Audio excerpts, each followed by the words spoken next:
नमस्कार, अपन विशेष में स्वागत करै छी।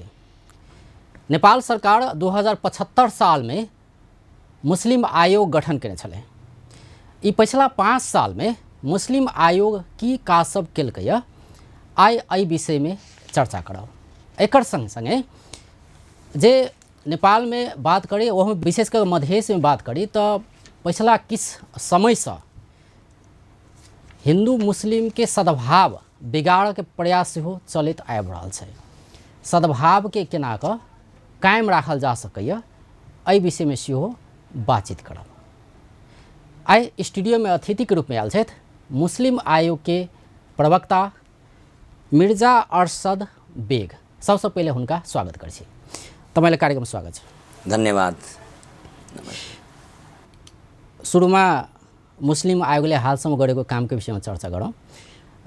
5 वर्ष बितिसक्यो हैन, 5 वर्ष पुरा भइसक्यो। आयोगहरू चाहिँ विभिन्न समुदायको हक हितका लागि भनेर नै गठन गरिएको हो, चाहे मुस्लिम आयोग होस् या मधेसी आयोग होस् हैन, या समावेशी आयोग होस् हैन। मुस्लिम आयोगको कुरा गर्ने हो भने के छ उपलब्धि चाहिँ के हासिल गर्यो 5 वर्षमा? सर्वप्रथम त तपाईले आफ्नो अपन टिभी मार्फत मुस्लिम आयोगलाई आफ्नो केही विचार राख्ने मौका दिनुभएकोमा यहाँको अपन टिभी को सम्पूर्ण टिमलाई म हार्दिक धन्यवाद दिन चाहन्छु।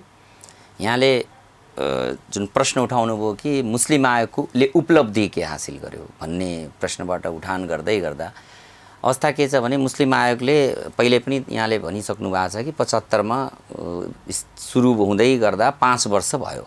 5 वर्ष पुरा भएपछि के कामको उपलब्धि भयो भने आयोगहरू सम्पूर्ण तपाईले भने अनुसार नै त्यो तत् समुदायको, त्यो मुस्लिम समुदाय होस् विभिन्न समुदायको यहाँले नाम नै लिनुभयो, त्यो समुदायको हक हित संरक्षण सम्वर्धनको कामहरू नै सबै यी सामुदायिक आयोग भनौँ अथवा त्यो सम्बन्धित ती सबै आयोगको काम रहेको छ। रह्यो सवाल मुस्लिम आयोगको, त मुस्लिम आयोगले समुदाय लक्षित कार्यहरू आफ्नो वार्षिक कार्यक्रममा र समुदायको हक हित संरक्षणको सन्दर्भमा गठन भएदेखि हालसम्म 5 वर्ष पुरा गर्दै गर्दा धेरै जसो उपलब्धि हासिल गर्यो। के हासिल गर्यो भन्ने सन्दर्भमा मुस्लिम आयोगको अफिस, त्यो मुस्लिम आयोगले समुदायको लागि सरकारले ल्याएको नीति नियम ऐन कानुन कति समुदाय संगत छ, समुदायको हितमा छ, कुनै के कानुन र ऐनहरू सरकारको पक्ष त्यो समुदायको पक्षमा कि छैन, त्यसको लागि र विभिन्न समुदायको समस्याहरूलाई एकत्रित गरी समुदाय माझ गएर समुदायका व्यक्तिहरूसँग छलफल गरी अन्तर्क्रिया गरी यी कार्यहरू जब डिटेल लिएर अनि त्यो सरकारलाई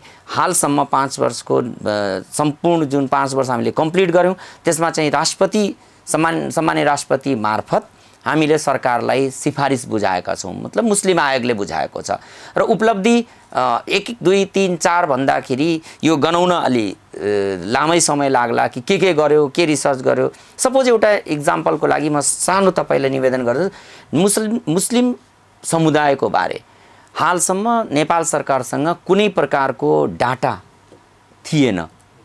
खोज्दै जाँदाखेरि प्रतिनिधित्वको हिसाबले सँगै निजामती ऐनको निजामती सेवामा रहेका डाटा डिफरेन्ट डाटाहरू नभएको सन्दर्भमा मुस्लिम आयोगले सर्वप्रथम डाटाबेस वर्क गर्दाखेरि डाटाको सङ्कलन आफ्नो जति भ्याएको छ त्यो आफ्नो पहुँच, आफ्नो बजेट र सम्पूर्ण जे दिएको कार्य जुन हामीलाई जिम्मा दिएको छ, मुस्लिम आयोगलाई जे जिम्मा दिएछ त्यसको अधीनमा रहेर धेरै कार्यहरूमा फड्को मारिसकेको कुरा यहाँलाई निवेदन गर्न चाहे। एउटा डाटा सङ्कलनको कुरा गर्नुभयो हैन, त्यसपछि चाहिँ अरु चाहिँ मुस्लिमहरूको हक हितको विषयमा हैन संविधानमा भएका कुराहरू के कति छन् र के कति छुटेका छन् हैन, जुन तपाईहरुको विचारमा चाहिँ यो चाहिँ भयो हुन्थ्यो कि भनेर त्यो चाहिँ कुरा होला हैन।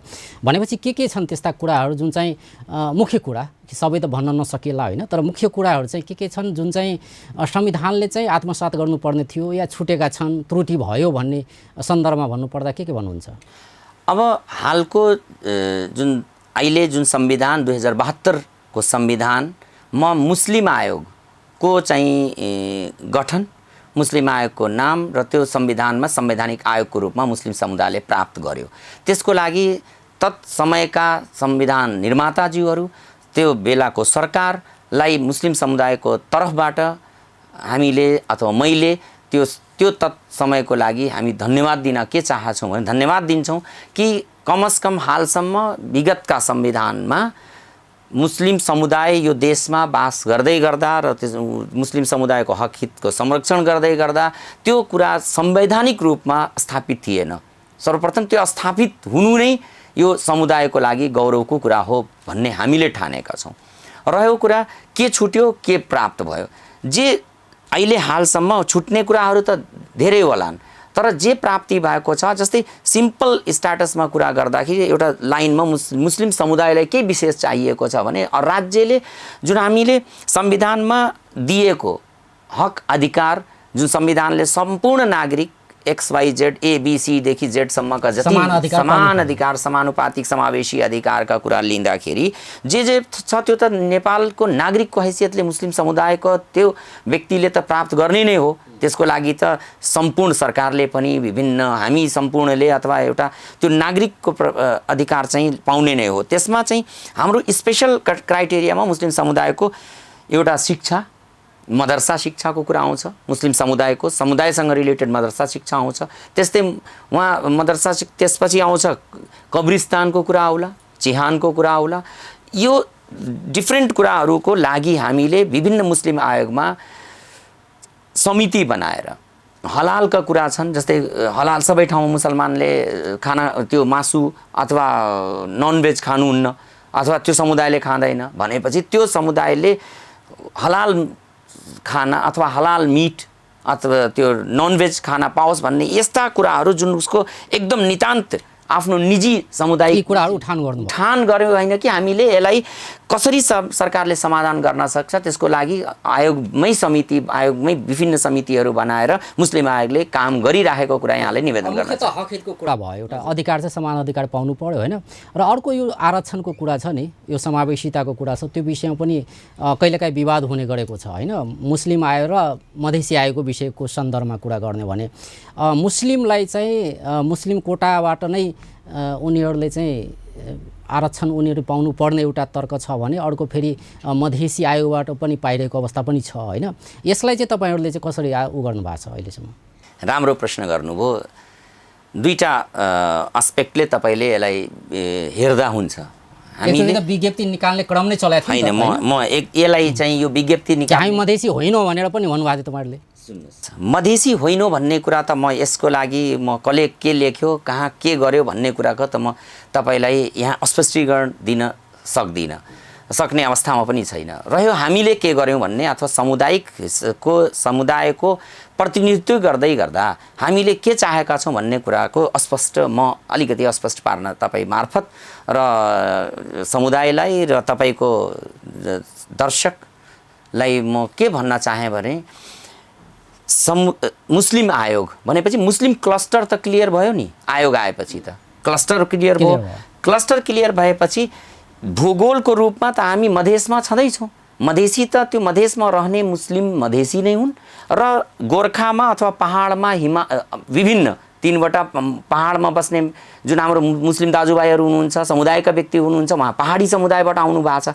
रह्यो कुरा तपाईँले अहिले आरक्षणको कुरा पनि अलिकति छाउनु भएको छ। आरक्षणको हामीले क्लस्टर वाइज हामीले अधिकार चाहिन्छ र त्यो विज्ञप्तिका कुरा जुन गर्नुहुन्छ भने हालसम्म जुन निजामती सेवा ऐनको कुरा गर्ने हो भने जुन पुरानो निजामती सेवा ऐनमा अथवा नयाँ पारित हुने सन्दर्भमा त्यो जे कानुन पुरानो थियो त्यसमा त मधेसी र मुस्लिम एउटैमा थियो। हामी मधेसी पनि थियौँ, मुस्लिम प्रमाणित हुँदाखेरि गराउँदा पनि हामीले मुसलमान पनि प्रमाणित हुने र मधेसमा बसेको मुसलमान मधेसी पनि प्रमाणित भइराखेकै कुरा थियो। हालमा के भयो भने आरक्षणको लाभ लिन पाइयो होइन, दुईतिर लाभ लिन चाहेका छैनौँ।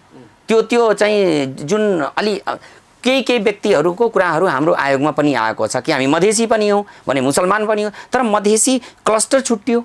अब मुसलमानको एउटा क्लस्टरमा 5.09% जुन आयो त्यसमा हाम्रो सिंगल स्ट्याटस के छ भने हामीले हाम्रो जनसङ्ख्याको आधारमा हामीले जनसङ्ख्याको आधारमा हामीले राज्यको प्रत्येक निकायमा प्रतिनिधित्व पाउनुपर्ने भयो। त्यो चाहिँ कमी भयो, त्यो चाहिँ गुनासो छ एउटा। गुनासो भन्दाखेरि अहिलेको गत हाम्रो जुन भयो जनगणनाको जुन रिपोर्ट आयो त्यसमा तपाईँले दुई किसिमको देख्नुभयो होला।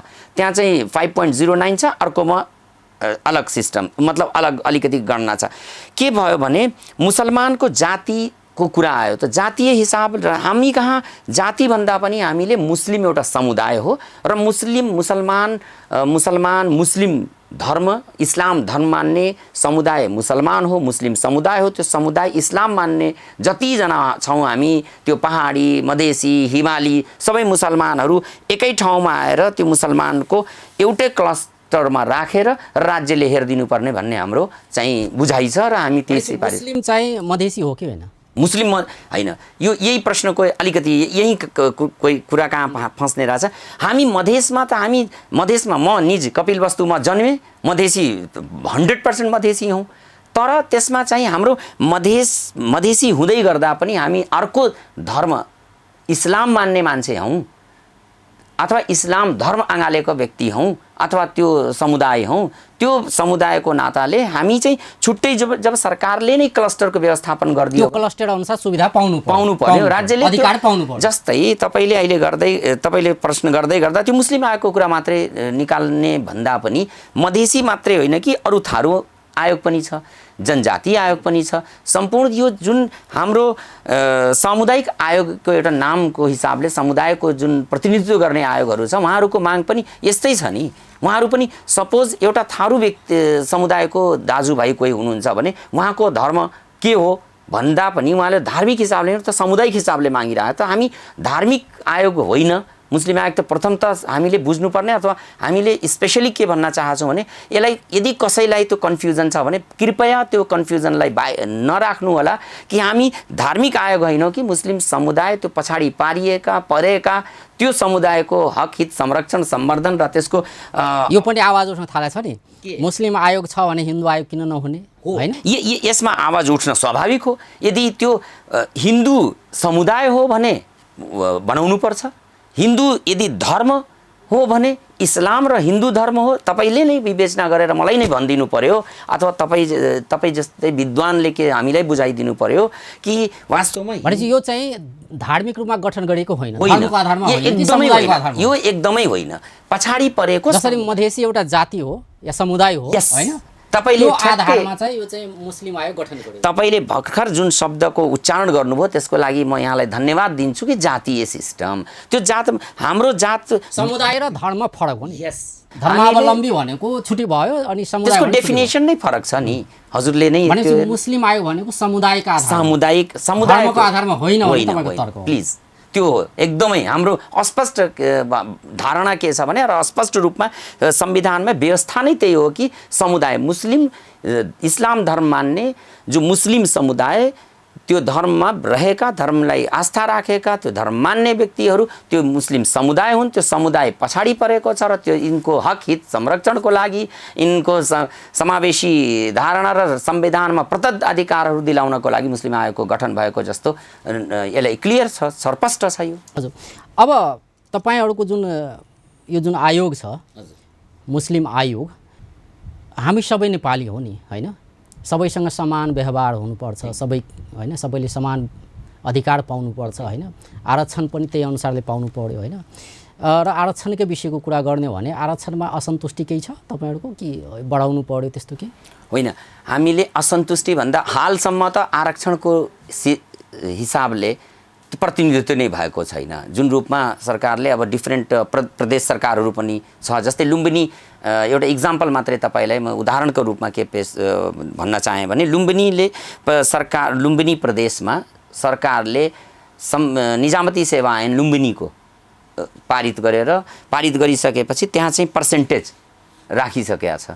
7% चाहिँ मुस्लिम समुदायको, त्यो तत्काल प्रदेशको कुरा भन्छ, 7% चाहिँ मुसलमान, त्यसमा 3.5 गरेर त्यो राखिदिएको छ। यस्तै गरी प्रादेशिक संरचनामा अलग अलग होला। प्रादेशिक संरचनामा गएपछि त्यो झगडै त्यो सङ्घीय हिसाबले अलग अलग प्रदेशमै मुसलमानको घनत्वको हिसाबले जनसङ्ख्याको आधारले त्यो तत् समुदायको लागि व्यवस्था गरिदियो भने सबै सन्तुष्ट नै हुनेछन्। हाम्रो चाहिँ त्यो आरक्षण सबै प्रदेशले गर्नु पर्यो। एक्ज्याक्टली त्यो प्रयास पनि भयो, कहीँ भयो कहीँ, तर लुम्बिनी प्रदेशमा भएको रहेछ।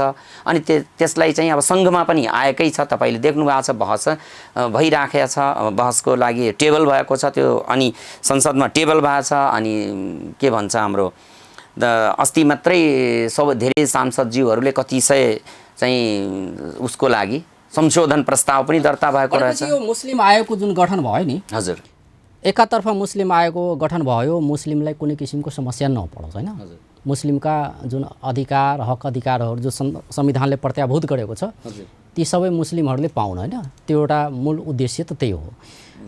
अर्कोतर्फ हेर्ने भने नेपालमा पछिल्लो समयमा केही वर्षदेखि सद्भाव बिगार्ने काम पनि भइरहेको छ होइन, मुस्लिम र हिन्दू बीच सद्भाव बिगार्ने काम पनि भइ नै रहेको छ। केही दिन अगाडि मात्रै सुनसरीमा पनि यो घटना भयो होइन। जनकपुर महोत्तरी लगायत अन्य जिल्लाहरू पनि यो घटनाहरू बेला बेलामा भइरहन्छ। के भन्नुहुन्छ तपाईँ? यो नितान्त तपाईँले उच्चारण गर्नुभएको अथवा मलाई प्रश्न गर्दै गर्दा मलाई एकदम दुःख लागेको छ। यो यस्तो शान्त वातावरणको, शान्तप्रिय मुलुकमा जुन रूपको सौहार्द, एक आपसको भाइचारगी र जुन हाम्रो हिन्दू मुसलमान त्यसपछि अरू तमाम धर्मका व्यक्तिहरू अथवा धर्मको समुदायका व्यक्तिहरू जुन रूपमा मिलेर नेपालमा बसोबास गर्नुभएको छ त्यो एकदम उदाहरणीय छ।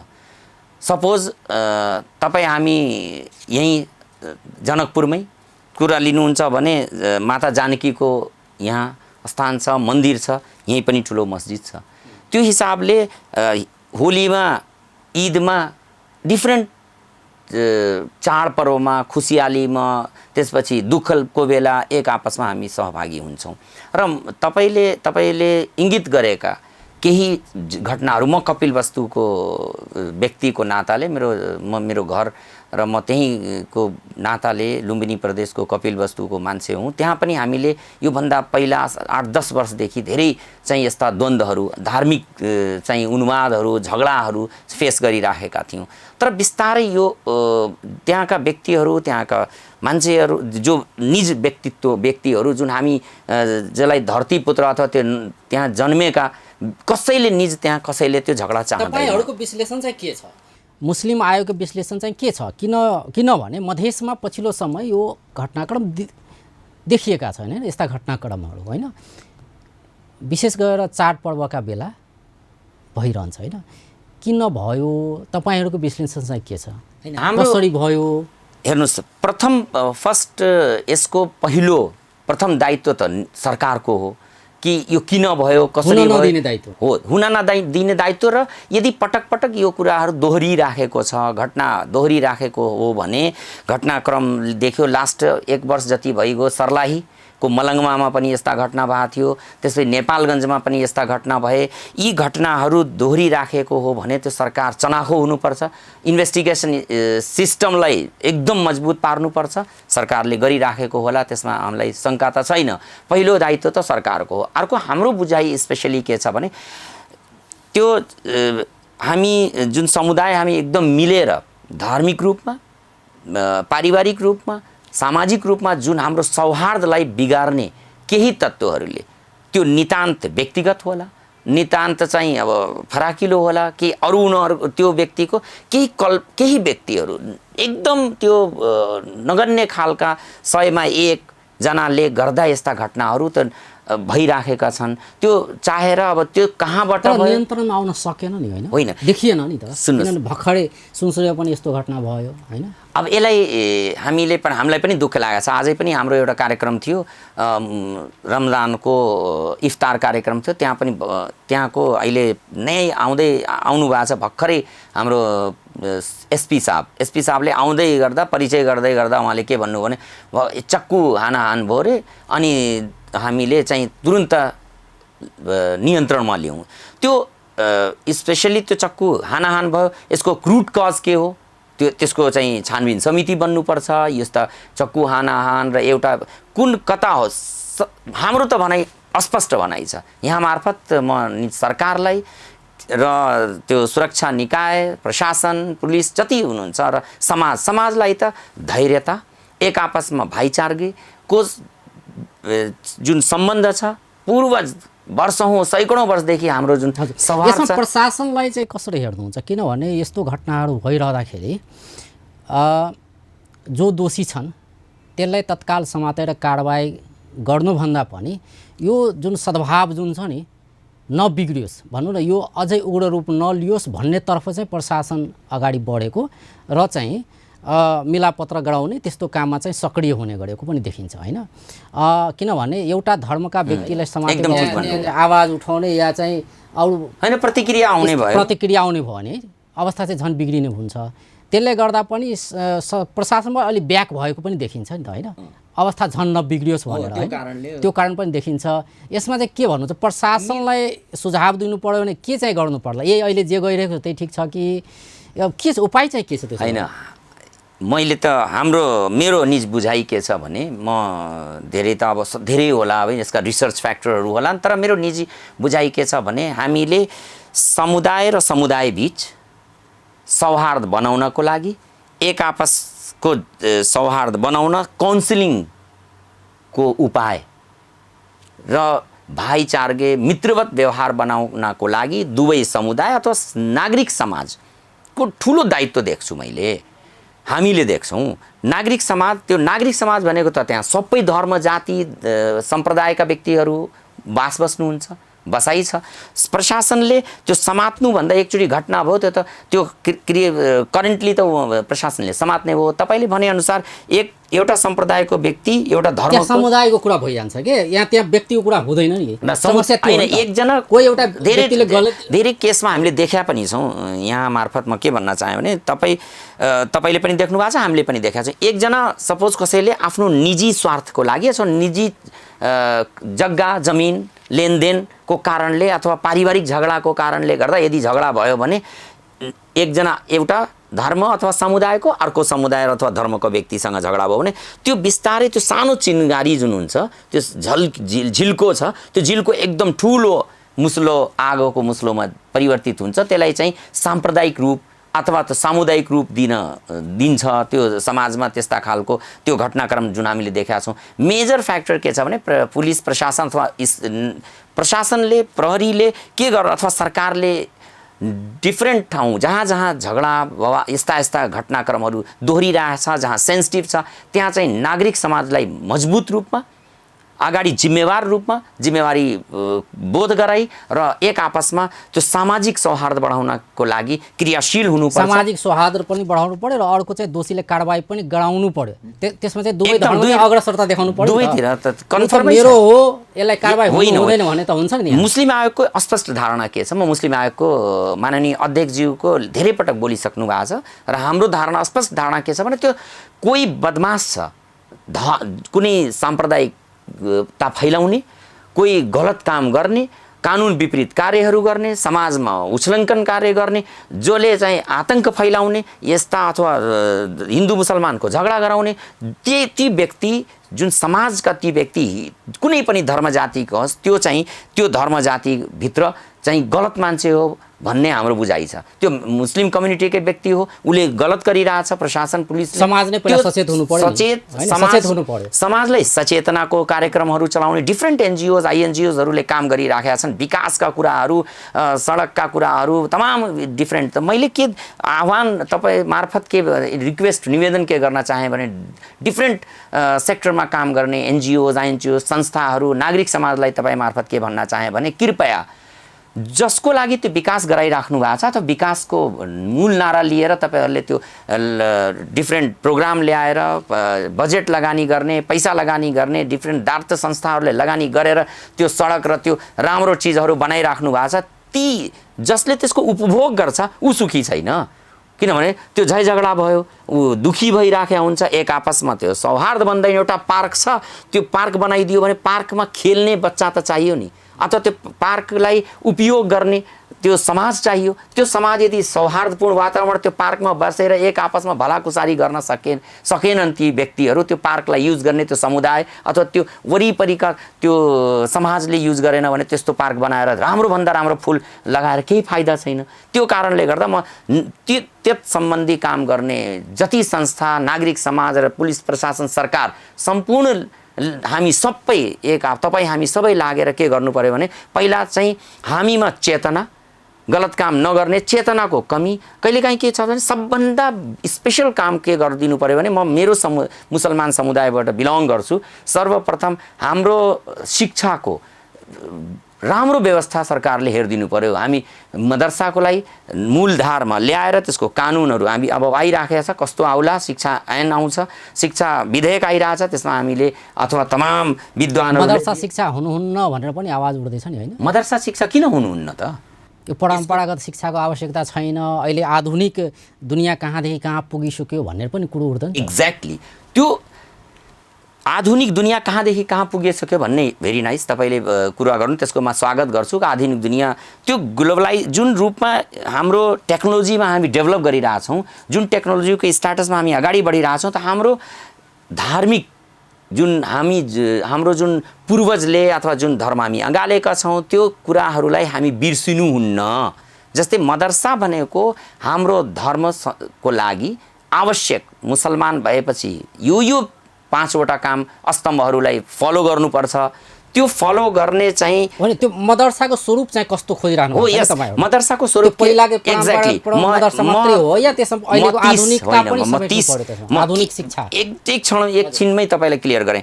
हाम्रो आवाज त उहिलेदेखि उठिरहेको छ। हामीले त्यो सरकारसँग माग गरिराखेका के छौँ भने यो नेपाल अधिराज्यभरि नट लेस देन 4-5 हजार मदरसा होलान्। त्यो केही गणनामा छन्, केही गणनाभन्दा बाहिर छन्। त्यो सरकारको कोही रजिस्ट्रेसनको सही ठाउँ छैन नि। त्यो 4-5 हजार जना जुन मदरसा छ, त्यो 4-5 हजार मदरसामा कति विद्यार्थी तपाईँले यसो एउटा मदरसामा यति विद्यार्थीको हिसाबले गणना भने कतिजनाले शिक्षा प्राप्त गरिरहेछ? परम्परागत शिक्षासँगै हामीले नेपाल सरकारको जुन शिक्षा नीति छ त्यसमा पढाउने अथवा जुन त्यो बेसिक शिक्षा प्रणालीमा हामी आउनै चाहेका छौँ। तर एकतर्फी हुँदै होइन, सरकारले पनि त्यो संस्थालाई एकीकरण गरेर त्यो बिल्कुल सामुदायिक विद्यालय जस्तै त्यो हाम्रो अरबी अथवा चाहिने जुन भाषा छ त्यो नपढाइदिने अनि त्यसलाई एकदम कम गर्दै जाने, त्यो चाहिँ स्वीकार्य छैन। र मदरसाको शिक्षालाई पनि सरकारले 100% के स्वीकार गर्नुपर्छ भने यदि मदरसाले शिक्षा दिएको छ त्यो राज्यले हालसम्म मदरसाको शिक्षालाई चाहिँ मान्यता दिएको छैन, त्यसको प्रणाली बनाएको छैन। त्यो प्रणालीतिर हेर्नु पर्यो, मान्यता पाउनु पर्यो भन्ने तपाईहरुको भनाइ छ। मान्यता त अवश्य पाउनु पर्यो। यदि मान्यता किन पाउनु पर्यो त मान्यता प्राप्त गर्ने जुन संयन्त्र छ, कसरी मान्यता प्राप्त हुने यत्रो संयन्त्र छ। त्यो संयन्त्रलाई मदरसाहरू छ, सरकारको तपाईँ गभर्मेन्टको सङ्घीय त होइन कि प्रदेश र गाउँपालिका नगरपालिका स्थानीय सरकारले त्यहाँ लगानी गरिरहेछ, केन्द्रले लगानी गरिरहेछ, बिल्डिङ बनाइदिन्छ। के को लागि त? यो सरकार कहिले सोच्दैन। लगानी भइरहेछ, त्यसको आउटपुट के आइरहेछ भन्ने सरकारले सोच्ने। त्यहाँ पढाउने मदरसाको मौलानाहरू अरू सामुदायिक विद्यालयमा पढाउनेको तलब र त्यो मौलानाको पढाउने तलब त एउटै राज्यमा पढाइरहेका शिक्षा नै दिइरहेछन् र सरकारले दिएको पाठ्यक्रमलाई अङ्गीकार गरेर अगाडि बढिरहेछ भने त्यो संस्था भने सरकारले त्यसलाई मान्यता बराबरको हक दिनुपर्छ भन्ने हाम्रो बुझाइ छ र माग पनि छ। अन्त्यतिर पनि आइसकेका छौँ। हजुर प्लिज। विशेष गरेर जुन पछिल्लो समयमा जुन देखिएका छन् धार्मिक सद्भाव बिगाड्ने खालका गतिविधिहरू जुन भइरहन्छ, बेला बेलामा कहिले कुन जिल्लामा यो भइ नै रहन्छ। सद्भाव कायम गर्नको लागि तपाईहरुले चाहिँ जनचेतना चलाउनुहुन्छ कि के चाहिँ गर्नुहुन्छ तपाईहरु? कि तपाईहरुको पनि त्यहाँ उपस्थिति देखिनु पर्यो नि, होइन? सद्भाव कायम गर्नको लागि मुस्लिम आयोगले के मुस्लिम आयोगले के गर्न सद्भाव गराउनको लागि हामी जहाँ जान्छौँ, जहिले जस्तो सुकै बेला हामीले 24 घण्टामा हामी त अफिस त हाम्रो काठमाडौँमा छ। हामीले कुनै प्रकारको जहाँ जुन हाम्रो वार्षिक कार्यक्रम छ त्यो कार्यक्रम मार्फत हामी समुदाय बीचमा माझ जाँदा अथवा डिफ्रेन्ट कार्यक्रमहरू समुदायको व्यक्तिहरूले अथवा समुदायले गरेका कार्यक्रमहरू समुदाय अथवा सरकारी कार्यक्रमहरू जहाँ पनि हामी जान्छौँ र यस्ता कामहरू यो जुन तपाईँले अहिले भन्नुभयो नि साम्प्रदायिकता फैलाउने कामहरू एकदमै गर्नु हुँदैन। राज्यको प्रणालीमा राज्यले दिएको हक अधिकार उपयोग गर्नुपर्छ। साम्य रूपमा जुन रूपमा समाजमा बस्नुपर्छ यो रूपमा बस्नुपर्छ। तपाईँहरू उल्लङ्घन हुनुहुन्न र अथवा हामीले शान्तपूर्ण वातावरण समाजमा हुने गरी हामीले हाम्रो म्यासेज दिइराखेका हुन्छौँ। सधैँ तपाईँले देख्नुभयो होला धेरै पटक झै झगडामा चाहिँ हामी चाहिँ दौडेर कुदेर हामी पुग्दैनौँ। हामी म्यासेज लिन्छौँ। आफ्ना व्यक्तिहरू समुदायका व्यक्तिहरू टचमा हुन्छन्, ती व्यक्तिहरू मार्फत हामीले साम्य गर्ने प्रयास गर्छौँ। हामी डाइरेक्ट त्यहाँ गएर कुद्यौँ भने कहिलेकाहीँ त्यहाँ अझै त्यो बढ्न सक्छ भन्ने तपाईँहरूले सायद मिडियाकर्मी तपाईँ मित्रहरूले देख्नुभयो होला। त्यो कारणले मुस्लिम आयोगले समुदायलाई अथवा यो देशको हक देश है समुदायको हित संरक्षण र यो देशमा शान्ति रहोस्, शान्ति भएपछि विकास हुन्छ, त्यो विकासको अनुभूति सबै नागरिकले प्राप्त गर्नेछन् भन्ने हाम्रो एउटा मूल नारासहित नै हामी अगाडि बढेका अवस्था छ। हस् त, धेरै धेरै धन्यवाद। धेरै धेरै धन्यवाद दिन चाहन्छु। हजुर हस्।